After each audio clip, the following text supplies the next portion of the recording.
이 불확실한 시대에 우리는 중추적인 순간에 있습니다. 성경 예언에서 2024년 주목해야 할 4가지 추세는 단순한 설교 그 이상입니다. 오늘날 우리 세계와 일치하는 예언에 주의를 기울여야 합니다. 매일 우리는 성경의 징조가 우리 주변의 삶에 다가오는 것을 보고 있습니다. 2024년이 다가옴에 따라 이러한 예언의 중요성이 커지고 있습니다. 우리는 그 징조들을 무시할 수 없습니다. 첫 번째 추세는 글로벌 통합과 통치의 증가입니다. 기술 무역과 지정학을 통해 세계가 더욱 상호 연결됨에 따라 더 강력한 글로벌 동맹을 형성하려는 시도와 더 통합된 글로벌 통합 시스템을 향한 움직임을 더 많이 볼 수 있습니다. 요한계시록 13장 7절부터 8절과 같은 성경의 언급은 각 족속과 백성과 방언과 나라에 대한 권위를 가지는 세상 권력에 대해 말하고 있습니다. 당신이 찾아야 하는 것은 중요한 예언적 인물인 적 그리스도를 위해 세계 무대를 준비하는 글로벌 통합과 통치의 지속적인 추세입니다. 이러한 통합의 물결은 단순한 우연이 아닙니다. 이것은 적 그리스도가 될 글로벌 리더의 출현을 위한 토대를 마련하는 중요한 단계입니다. 국가들의 동맹과 연합의 형성을 목격할 때 이것이 단순한 지정학적인 문제가 아니라 고대 예언의 발현이라는 점을 기억하는 것이 중요합니다. 성경은 한 사람이 와서 비교할 수 없는 영향력을 휘두르며 광대한 글로벌 시스템을 통제하면서 세상을 이끌 것이라고 오랫동안 예언해 왔습니다. 당신이 세상에서 관찰하는 모든 것은 서로 연결되어 있으며 어떤 사건도 홀로 존재하지 않습니다. 독단적인 것은 아무것도 없습니다. 역사가 전개되는 것을 지켜보면 모든 것이 서로 연결되어 있다는 것을 기억하십시오. 각 동맹과 모든 불일치는 모두 하나님의 예언적 타임라인의 일부입니다. 세상이 혼란에 빠진 것이 아닙니다. 당신은 현재 사건으로 인해 당황할 수 있지만 하나님은 그렇지 않습니다. 모든 사건이 하나님의 예언적 타임라인에 맞춰 움직이고 있습니다. 예수님이 이 땅에 계시는 동안 다가올 일에 대해 말씀하셨고 요한계시록은 더 많은 통찰력을 제공했습니다. 그래서 현재 세계 사건을 관찰하거나 뉴스를 볼 때 항상 자신에게 물어보십시오. 이것이 성경의 예언과 어떻게 관련되는가? 이것이 우리 주님의 재림과 어떻게 연결되는가? 독단적으로 전혀 아무 일도 일어나지 않습니다. 일어나는 모든 일은 하나님의 예언적 타임라인의 일부일 뿐입니다. 요한계시록 13장 7절입니다. 또 권세를 받아 성도들과 싸워 이기게 되고 각 족속과 백성과 방언과 나라를 다스리는 권세를 받으니. 요한계시록 13장 7절에 나오는 그러한 영향력 있는 인물에게는 국경과 기존 시스템을 뛰어넘는 기반 시설이 필요할 것입니다. 여기서 우리는 글로벌 경제 시스템과 디지털 통화를 주목하는 또 다른 추세를 볼 수 있습니다. 디지털 통화의 상승은 급격했습니다. 거래를 간소화하고 보편적으로 수용되는 경제 시스템 구축은 글로벌 디지털 화폐 발행에 대한 목소리가 커지고 있습니다.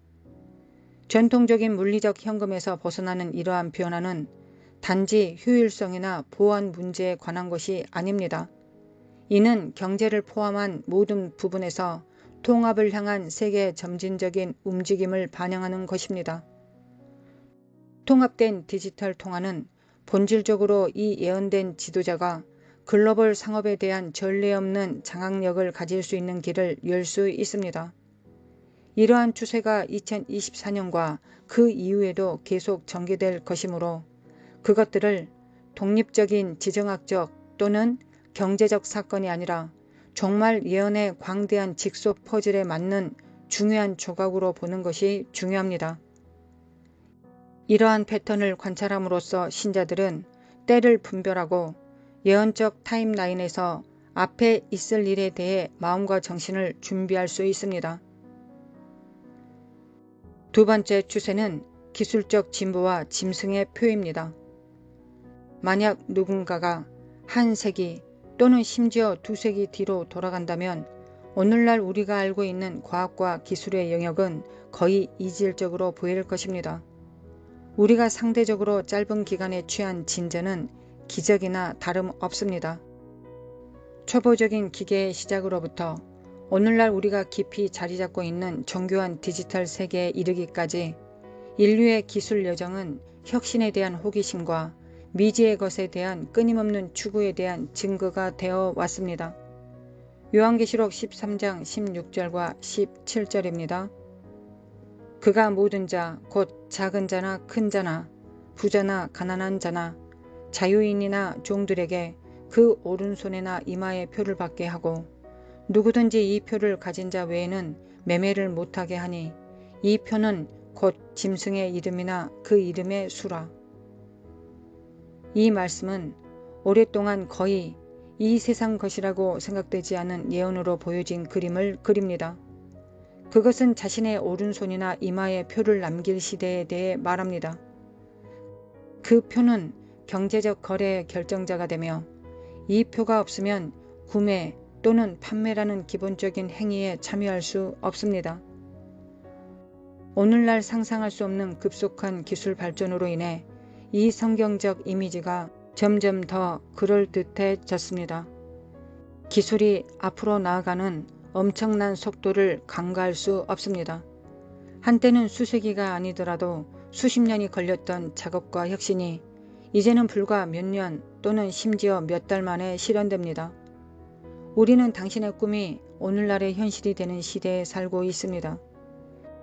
당신이 참여하는 모든 거래를 모니터링하는 세계 시스템처럼 과거의 불가능성이 가능성으로 변했습니다. 이러한 수준의 감시는 200년 전에는 상상할 수도 없었고 기술적으로도 불가능했지만 오늘날은 현실입니다. 요한계시록 13장 16절과 17절이 실현되기 위해 적 그리스도가 필요로 하는 권세, 통제 및 감시 수준에 필요한 인프라가 이미 마련되어 있습니다. 2024년에도 이러한 추세는 지속될 것입니다. 저는 최근 제 자동차 앱에 로그인 했는데 지난 3년 동안 제가 수행한 모든 운전을 추적할 수 있다는 사실에 깜짝 놀랐습니다. 제가 정지한 각 운전의 시간과 각 정지 시간을 데이터화했습니다. 이 경험은 우리가 현재 받고 있는 감시의 깊이를 제게 강조해 주었습니다. 적 그리스도가 세상을 지배하기 위해 활용할 바로 그 인프라가 우리 주변에 구축되고 있습니다. 기술 발전의 속도를 고려하면 우리는 수년에 걸쳐 요한계시록 13장에 묘사된 현실에 점점 더 가까워질 것으로 예상할 수 있습니다. 수년에 걸쳐 다양한 학자들과 신학자들은 그의 숫자 666을 통해 적 그리스도를 식별하기 위해 상상의 계산을 해왔습니다. 그러나 저는 이 숫자와 이름의 의미를 진정으로 아는 사람이 아무도 없음을 고백해야 한다고 생각합니다. 그럼에도 불구하고 그 기간 동안 이 땅의 신자들은 의심할 여지 없이 그것을 분명히 이해합니다. 성경 예언과 기술의 거대한 타임라인에서 생명공학 발전, 디지털 금융 및 개인 감시의 실타래들이 얽혀 있기 때문에 짐승의 표의 예언과 기묘하게 일치하는 패턴이 나타납니다. 우리가 기술적으로 진보된 이 시대를 헤쳐나가면서 관찰하고 반영하고 분별하는 것이 중요합니다.